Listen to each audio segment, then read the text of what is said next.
Well, hello there, and welcome to the break room.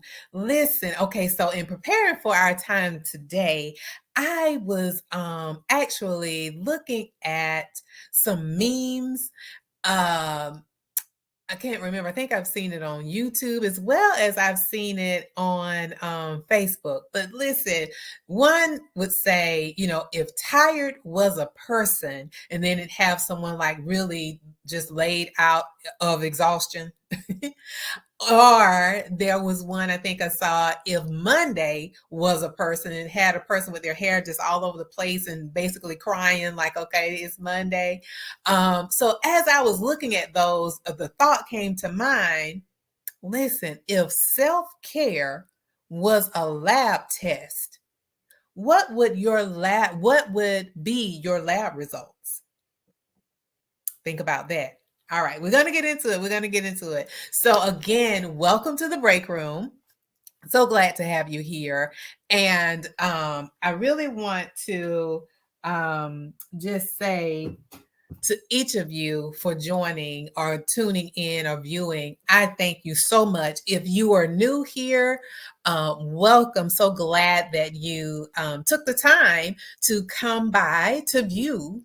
And then those of you that have been here for a while, thank you so much for coming back, because you could be anywhere else, but I'm so glad that you're here. So again, this is the break room. This is your self-care escape, if you will, to escape from your self-care safe space, if I can get my words out, the self-care safe space, so that you can escape just briefly from the day-to-day things, so that you can be refreshed and renewed, and then you can return back to those things that you have to do. And then I am Deetra Dennis. I am the self-care coach for nurses. And what I do, I empower multi-passionate nurses to prioritize the care of their MVP. Yes, you are your most valuable patient. And when you do that, you're able to show up as the best version of yourself and impact the well-being of those connected to you. So that is why we're here today. And in the break room, it's, I try to keep our time together brief but impactful and powerful, things that you can take away so that you can implement once we're done. All right. So again, today we're talking about if self-care was a lab. Listen, if it was a lab, what would be your results? So let's take it back a little bit. Let's go back again to the fundamentals of nursing and really thinking about what lab tests are and what usually is the purpose of a lab test. So, we know that it's a sample of, it could be your blood, urine, tissue, but what it's basically doing is, it could, depending on the test, it could identify changes in a health condition. It could be used to diagnosis or a condition. It could be used for a treatment plan, or to monitor levels or evaluate the response of a treatment, or even to monitor the course of a disease over time, or even think about biometric screenings or testing. That is usually to give you a clear picture of your overall health. And so when I think about those lab results, the lab results can have can be abnormal, can be normal, can be low, can be high. It could be critical levels, a critical high or a critical low. And so when I thought about that, let's think about, again, if self-care was a lab test. And I want to share some statistics with you, and then let us come together and think about, well, what would that level be? And so as a refresher, just to level set, self-care is a deliberate or intentional activities that we do to provide care for our social, physical, mental, emotional, and spiritual well-being. Okay. And so according to, listen at this, and then let's together decide what that level is, okay? So, according to data collected from the Healthy Nurses Survey by the American Nurses Association, 70% of the nurses said that they put the health, safety, and wellness of their patients before their own. So basically, self-care is on the back burner, right? They're putting everyone else before themselves. Not that you're not going to take care of them, if you change that, self-care is on the back burner.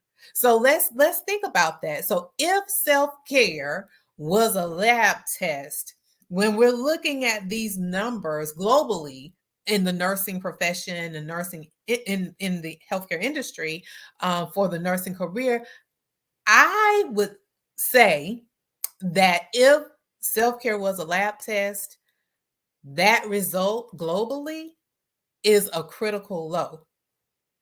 Do you agree with me? Type in the chat if you agree.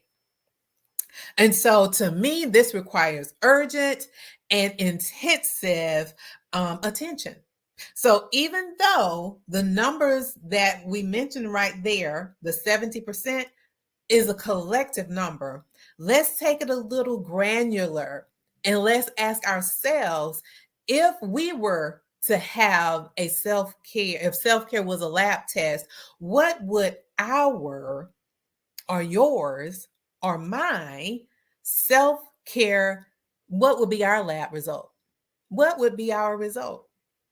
And so when we talk about that, I really want to, again, I'm talking to the multi-passionate nurse, that nursing extends past the career. It goes into, you're still serving as a nurse in your community. You are serving to those that are connected to you, your family, your friends, and your faith community. So it is so important for us to have self-care. But if self-care was a lab test for you as a multi-passionate nurse, for you, what would be your result? What would be your result? And so it requires some self-reflection and self-assessment. You know the nursing process. It all begins with an assessment, because you have to know where a person is before you can create a care plan for them, right? So this is our nursing process together. Come on, we're going to do it together. The self-reflection, what would be your result?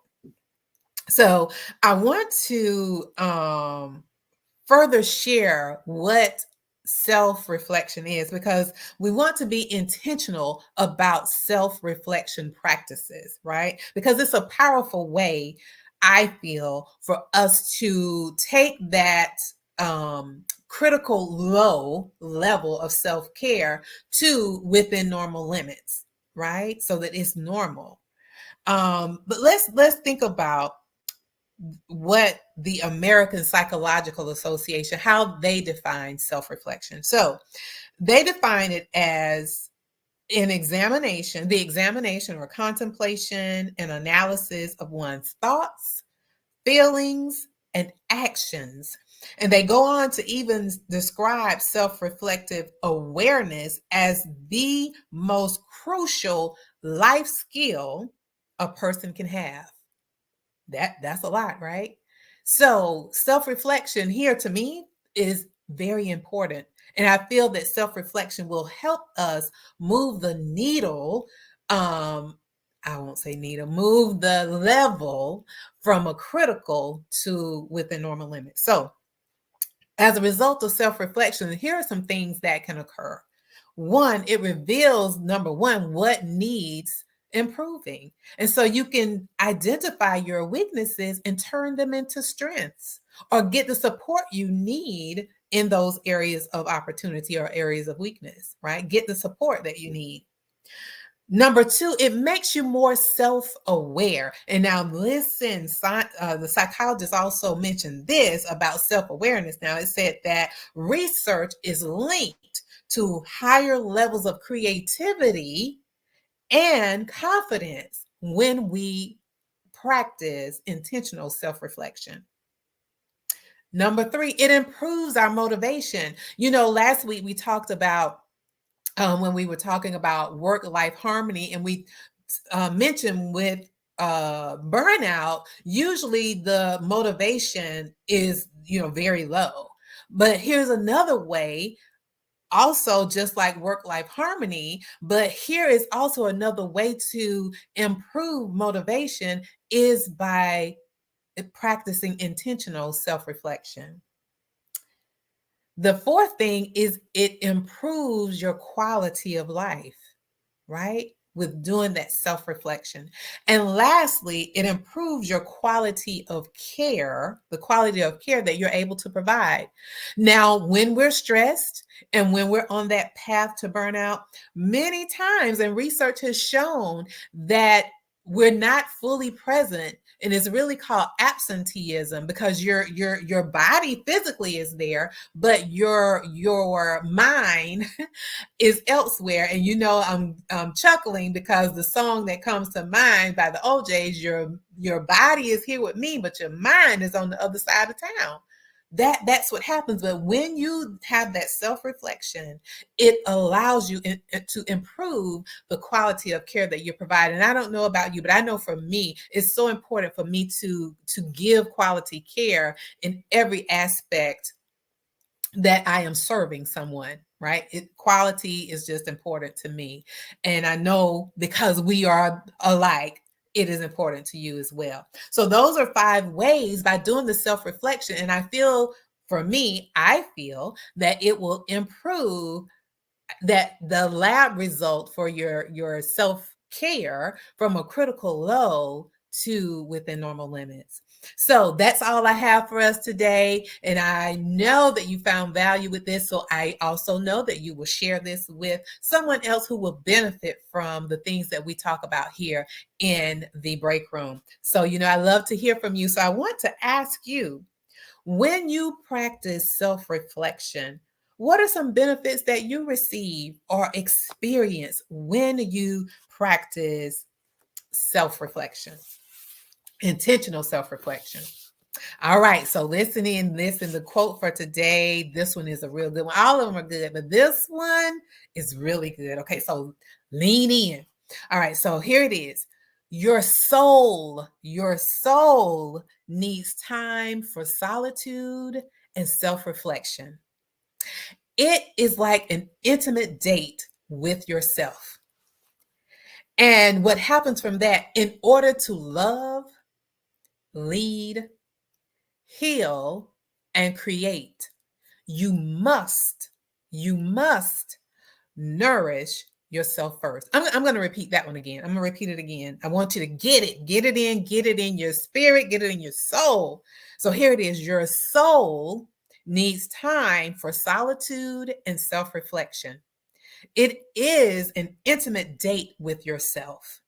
In order to love, lead, heal, and create, you must nourish yourself first. So again, thank you so much for tuning in. I really appreciate you investing time in yourself to spend with me. So I really appreciate it. And I wish for you a wonderful week. And I look forward to seeing you again next week this time.